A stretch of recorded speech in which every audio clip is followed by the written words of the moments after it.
ನಾವು ಪ್ರತಿದಿನ ದೇವರಿಗೆ ಪೂಜೆ ಮಾಡುವಾಗ ಹೂಗಳನ್ನು ಅರ್ಪಿಸುತ್ತೇವೆ.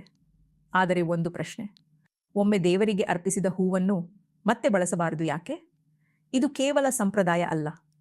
ಇದರ ಹಿಂದೆ ಗಾಢವಾದ ಧಾರ್ಮಿಕ ಅರ್ಥ ಇದೆ. ಶಾಸ್ತ್ರಗಳ ಪ್ರಕಾರ ಒಮ್ಮೆ ಹೂವನ್ನು ದೇವರ ಪಾದಗಳಿಗೆ ಅರ್ಪಿಸಿದ ನಂತರ ಅದು ದೇವರಿಗಾಗಿ ಸಮರ್ಪಿತವಾಗಿರುತ್ತದೆ.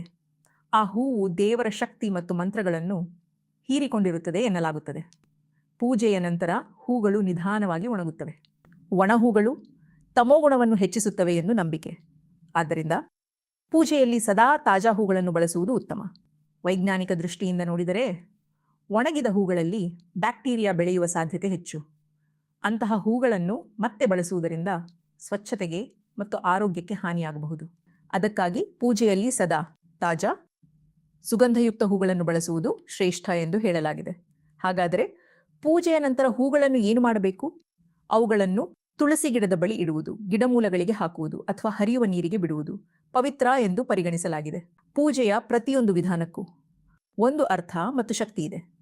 ಇಂತಹ ಧಾರ್ಮಿಕ ಅರ್ಥಗಳು ಮತ್ತು ಸರಿಯಾದ ಪೂಜೆ ವಿಧಾನಗಳನ್ನು ವಿಸ್ತಾರವಾಗಿ ತಿಳಿಯಲು ನಮ್ಮ ಕನ್ನಡ ಲೈಫ್ ಲೆಸನ್ಸ್ ಯೂಟ್ಯೂಬ್ ಚಾನೆಲ್ಗೆ ಸಬ್ಸ್ಕ್ರೈಬ್ ಮಾಡಿ. ಭಕ್ತಿಯಿಂದ ಪೂಜೆ ಮಾಡಿ, ದೇವರ ಕೃಪೆಗೆ ಪಾತ್ರರಾಗಿ.